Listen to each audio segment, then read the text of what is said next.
Good morning, everybody. Welcome to the PT on Ice Daily Show.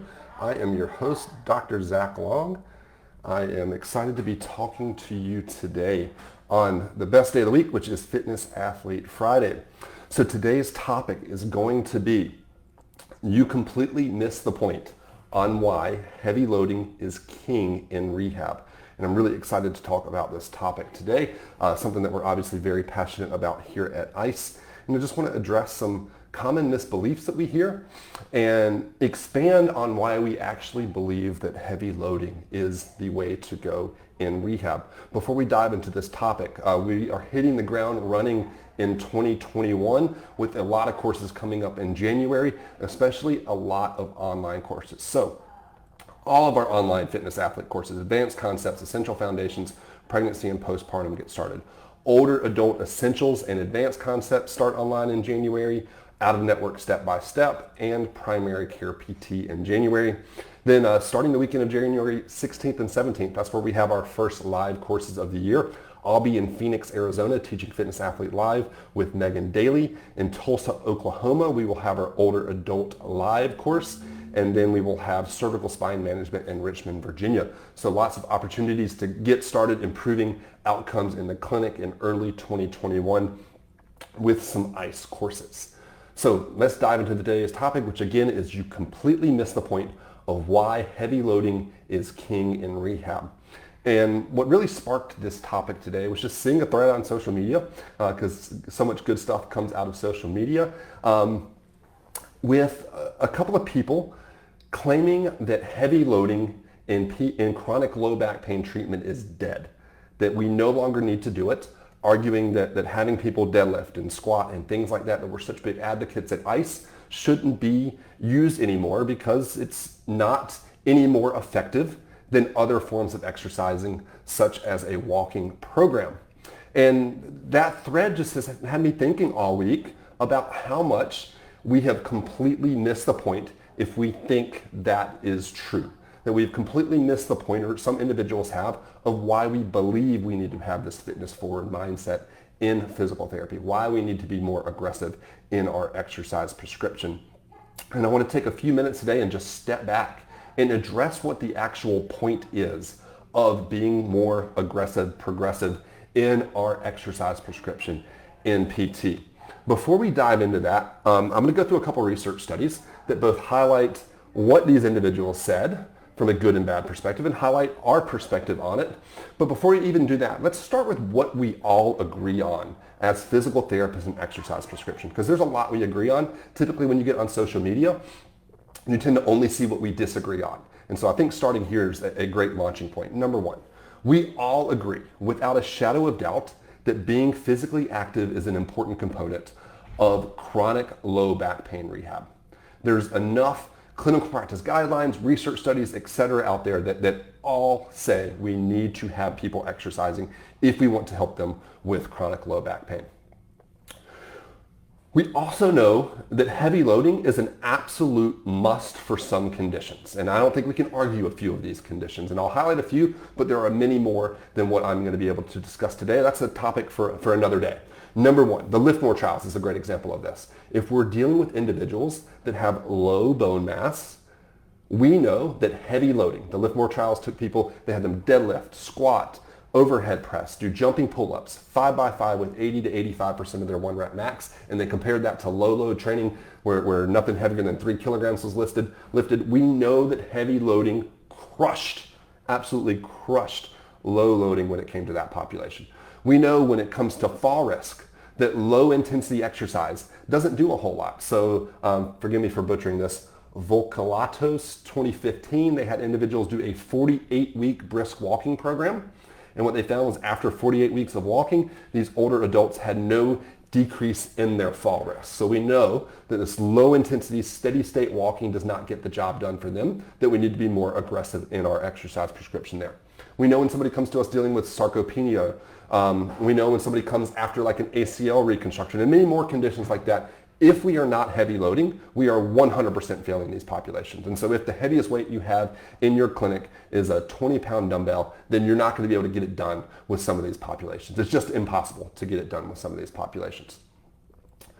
That's what we agree on. Where we disagree on, and what honestly ICE is just misunderstood about so much, tends to be in chronic low back pain. Where you hear us, and even in our lumbar spine management courses, you hear us discussing the importance of loading individuals heavy when they're dealing with chronic low back pain. And we're very misunderstood in that, and that so many people think that we're saying that's the only way to get it done or that we have to. We're not saying that's the only way to get it done when it comes to chronic low back pain. I'll get to what the point is though. That's the point that people have missed. It's not that that's the difference in chronic low back pain. It's the other stuff. That's the point of the heavy loading, but we'll get to that. I first want to break out the kind of research study that kind of sparked this debate online and kind of break it out because it's a pretty cool research study. So supervised walking in comparison with fitness training for chronic back pain in physiotherapy. So in this study, they took participants that either had chronic or recurring low back pain that had been referred to physiotherapy. All of the patients were given some biopsychosocial education, so awesome to see that. And then they split individuals into 3 different groups. One did usual physical therapy. Another group did a walking program. In the walking program, they walked a minimum of 4 days per week, but they tried to progressively increase the load of walking for these individuals to where they were getting up to 5 days per week of 30 minutes of walking, which matches the ACSM's guidelines for what they want to see there. So progressive walking program. The third group was an exercise group that followed what's called the Back to Fitness program once per week. And I'll outline what this program actually entailed later. The research study didn't cover that, cover what the Back to Fitness was, so I kind of had to go digging a little bit more. And it was a great example of how if you haven't actually dove deep into the research you're reading, you're going to come away with some misinterpretations because this was interpreted online as being a heavy load exercise class, but you'll see in a minute that that's not the case. But let's skip ahead. Let's forget what the methods were here. Let's go to their conclusion. Their conclusion was, quote, "We found no difference in the effectiveness of a walking program, an evidence-based exercise class, and usual physiotherapy for improvement in clinical outcomes for people with chronic low back pain." So this led to kind of the title of this social media thread being, "Heavy loading is done for chronic low back pain." So an interesting interpretation there. And I'll talk again about why the point of heavy loading has been completely missed in that interpretation. But let's go down to the methodology here of this Back to Fitness program. So in this Back to Fitness program, if you look it up, you're going to laugh when you look at what the exercise prescription looked like here. So what was referred to as the heavy loading group online and social media, they did curl ups, sit to stands, standing little arm circles, glute bridges, hip abductions, prone hip extensions, not heavy loading. What most of us would consider, especially if you followed ICE, to be a very moderate intensity exercise program. Honestly, more what we typically see in traditional physical therapy versus somebody being more progressive in their exercise prescription. So I don't think it actually answered the question that was proposed in that interpretation of it. But more importantly, again, we've completely missed the point. And we'll get to that point in a little while. Another study I want to talk about. This is one of our favorite studies at ICE. ASA 2005. They looked at putting individuals with chronic low back pain into a deadlift group and a low load motor control group. And they split them up into those 2 different trials. You can check this one out later. We've done podcasts on it in the past. But I want to be really clear on this because this is where we get misinterpreted a lot. We will literally tell you in the lumbar spine course and the fitness athlete courses that they found no significant differences in pain changes between groups during this trial. So both the deadlift group and the low load motor control group, same changes in pain. Let's be clear here, guys. We're not saying, guys and girls, excuse me, everybody, we're not saying that deadlifts are better than other forms of exercise when it comes to changing pain levels. That might be shocking for some of you here, but we're admitting that. We're not challenging that. But you've completely missed the point if that's what you think. We'll get to that point in just a minute. Let's go to another study.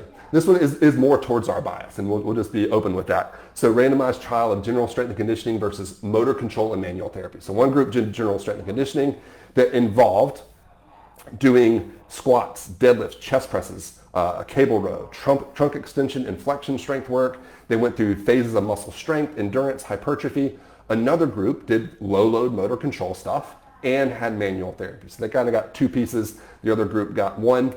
And they found some really interesting stuff. So at the 16-week mark here, pain intensity actually favored the motor control and manual therapy group, but at 6 months that no longer mattered. At 6 months that was no longer the case, that they were both doing more similar in terms of pain intensity. But at the 6-month mark, this is where things got a little bit interesting.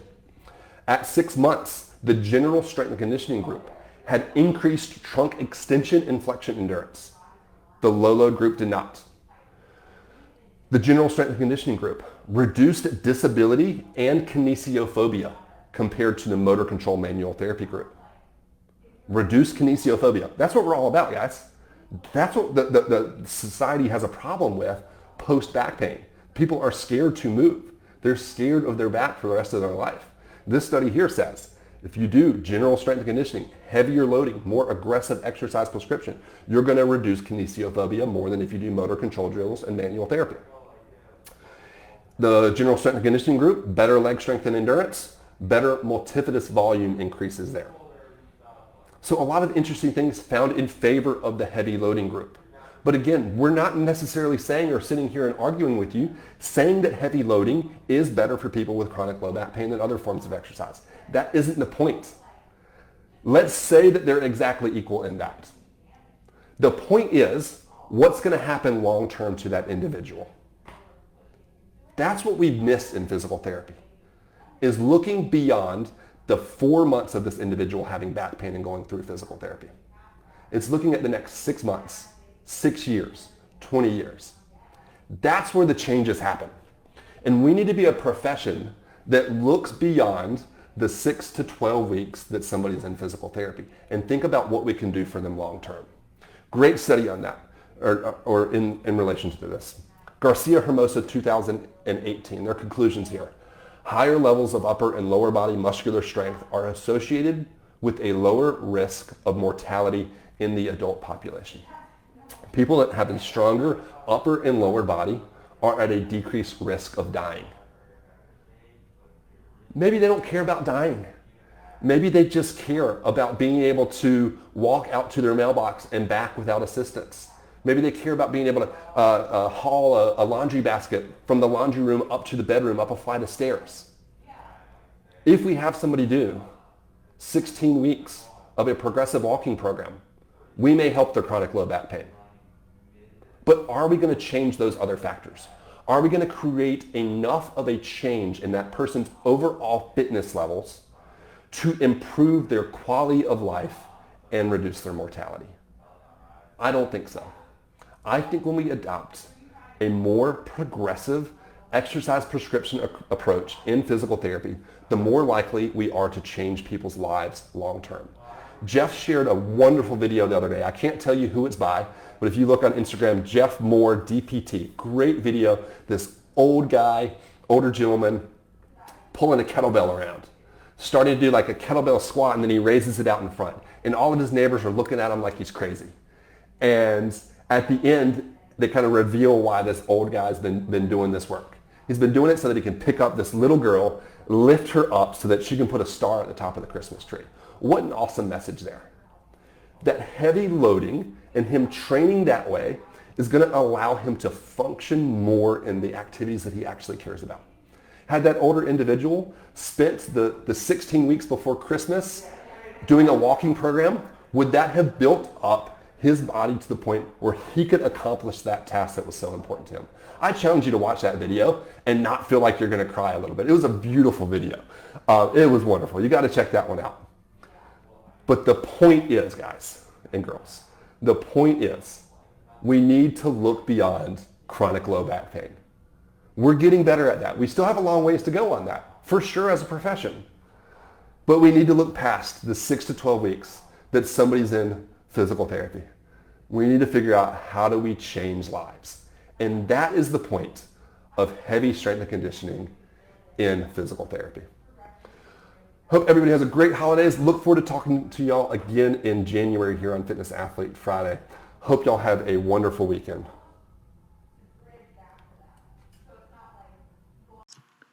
Hey, thanks for tuning in to the PT on Ice Daily Show. If you enjoyed this content, head on over to iTunes and leave us a review. And be sure to check us out on Facebook and Instagram at the Institute of Clinical Excellence.